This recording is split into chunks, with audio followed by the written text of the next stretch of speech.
Hi guys, welcome to our weekly market recap.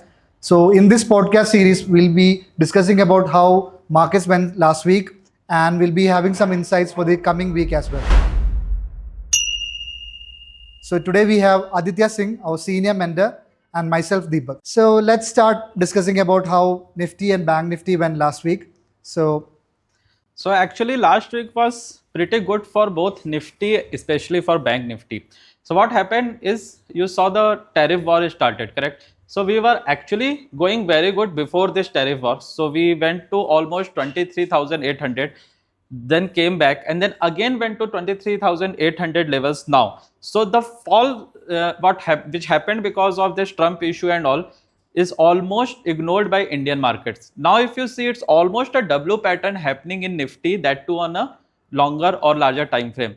Now what you can see is 23,800 is a level which Nifty actually came in last February and April. So two times it already touched and went down almost 1500 points. Now again, if we are breaking this neckline which is at 23,800 on Monday's trading session, I personally feel it will go to 24,000, and because there is so much bearishness, so 24,000 call option writers are sitting on that level at like almost it is very good open interest sitting out there.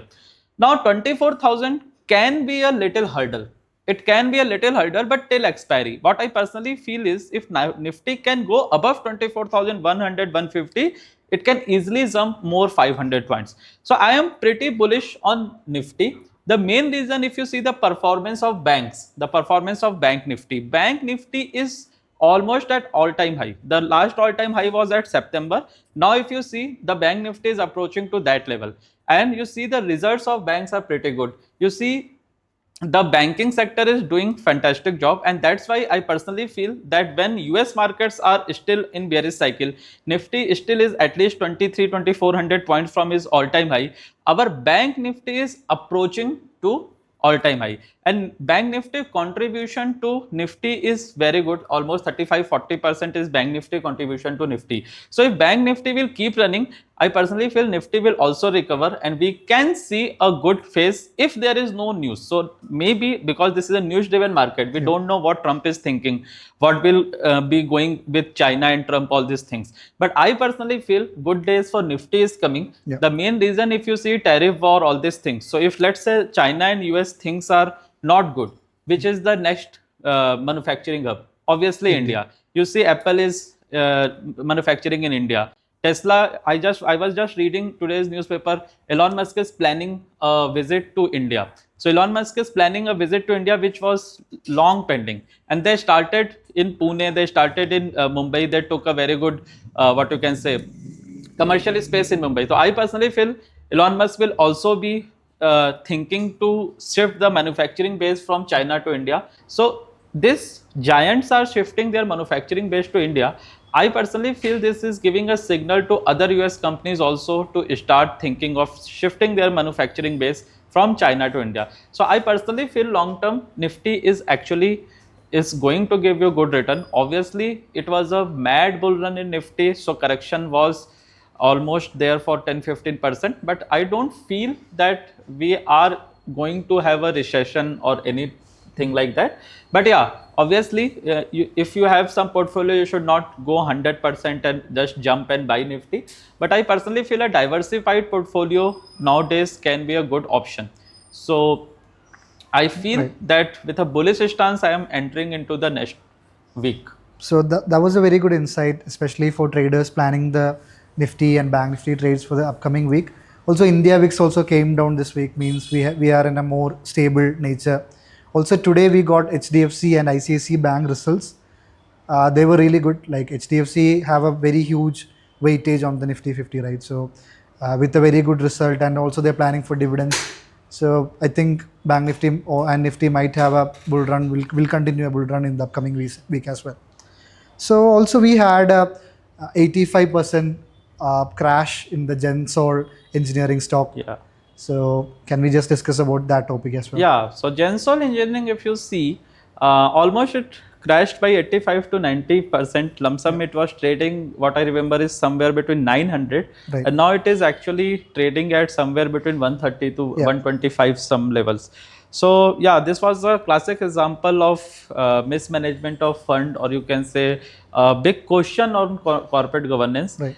But this is not first time. If you remember, a jeweler, actually listed jewelry company also was in question 6-7 months back, when they actually bought a private jet with the investors' money. Yeah.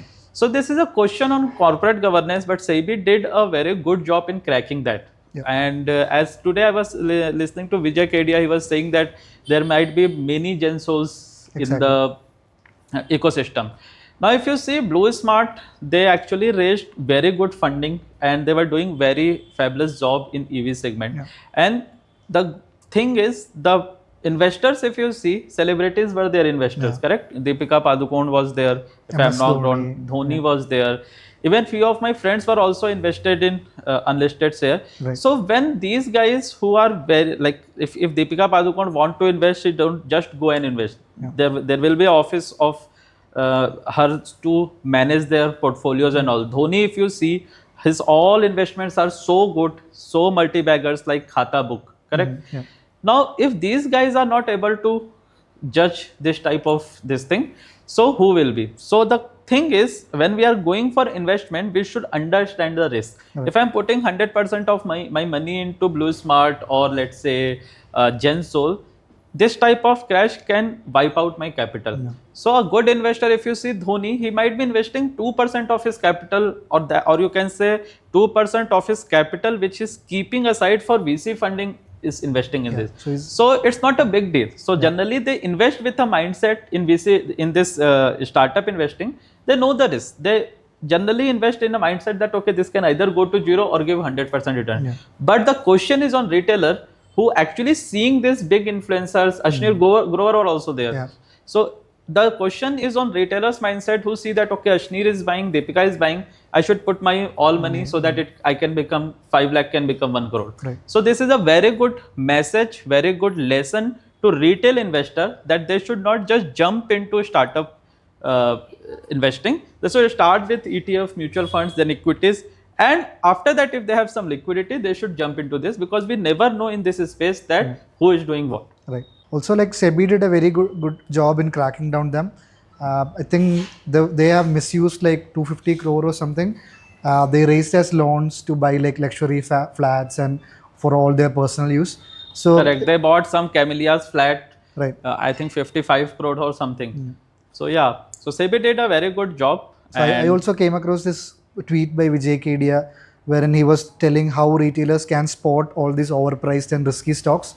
So he was telling about these profits jumping on without enough revenue, or like in a short span of time, if the profit is like doubling and tripling, then definitely there is something wrong with the numbers or with the auditors.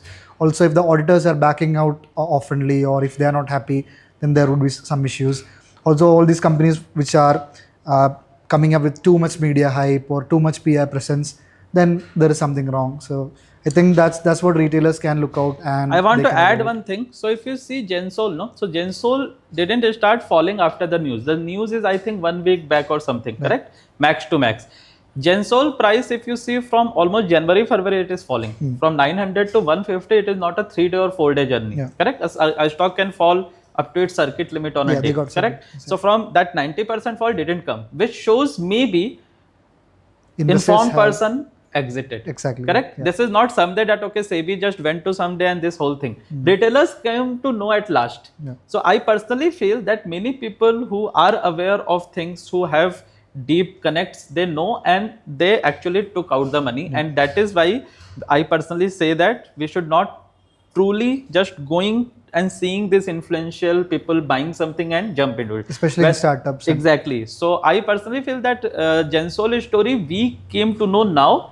Maybe people know from before that something bad is happening, and they took out the money. Because Gensol is falling 900 to 125 or 126, correct? So 900 to 500 it fell maybe in last 2-3 months, and after this news it fell more, if I am not wrong. So something was cooking from last 3-4 months, which I can see from the charts. Yeah. Also, we could see gold again hit the all-time high. So we get a lot of questions like, should we invest in gold now, or how much percent of our portfolio should go to gold, or should we exit our portfolio? Like, so what's your take with gold investing? And See, gold gave almost 35% return last year, Yeah. which is double than any good mutual fund. Any large cap mutual fund, if you say their average return, it is double. Gold is called as hedge against inflation, correct? Right. And whenever there is uncertainty, gold will go up. So if you see now tariff war is started, correct? Yeah. It is very much uncertain that what will happen next. So that is what taking gold to this levels. Higher. Now these type of levels generally gold don't show that 35-40%. Gold average, if it is giving 10 to 12%, It's good. Yeah. 10 to 12% return, I think that is a very good return for gold. But Right. 40-50% if gold is actually increasing in 1.5 year, I personally feel these are the alarming levels, and this is not good time to invest in gold. Right. Correct? I will tell you one thing, there is something called gold to silver ratio. So basically what is that ratio is, let's suppose, so now it is also at all time high, almost near 100. Once in COVID it was 126, now it is 100. So gold to silver ratio means if I have to buy 1 ounce of gold, how much ounce of silver I have to give, Right. correct? So let's suppose I want to buy 1 ounce of gold, I have that 1 ounce of gold is actually equal to 100 ounce of silver. Which is very high. Okay. This ratio should be generally 60. Okay. Correct? This ratio should be generally 60. That means 1 ounce of gold should be equal to 60 ounce of silver. Now you can take two outcome from this. Either silver is undervalued or gold is too overvalued. If you ask me where to invest, I will go with silver. No. I will try to go with silver because silver and gold, if I compare, gold is already giving 40-50% hike, and now if you see the demand is not that much and supply is too much. The demand, and if you see nowadays, so before if you ask me this question 10-15 years back, every country reserve gold reserves were there, Yeah. correct? Yeah. Now they are slowly diversifying to other assets like Bitcoin. Yeah. So if you see US is actually coming for a Bitcoin reserve.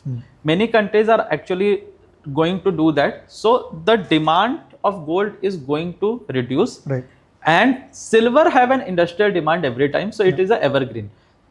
Gold is good. It's a asset class which nothing can compare. But this type of mad run, and I can't say anyone to invest at this top. Right. Maybe it can go 20%. Some uncertainty start. Now that it is trade war. Nobody know that they actually start fighting. Yeah. If they actually start fighting, maybe it can go to 5,000. That is there. Yeah. But logically speaking, I don't feel this can be keep going to some level.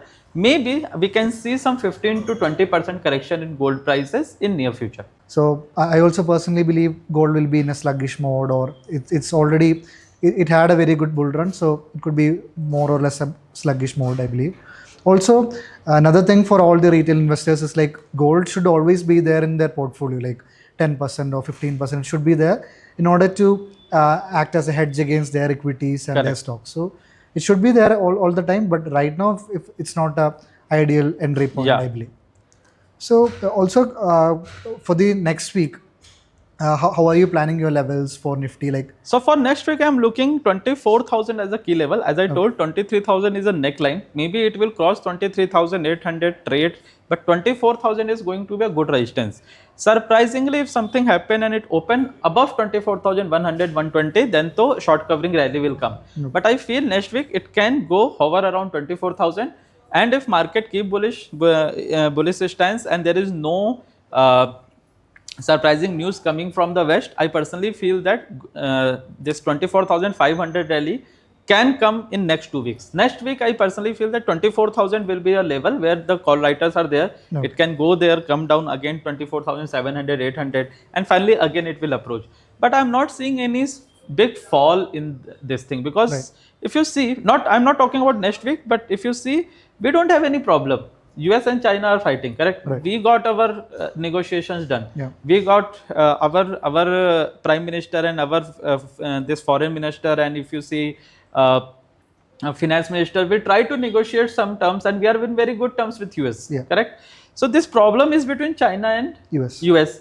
One problem is there that okay, if US decide that every country they are rising, so we will also get a tariff hike.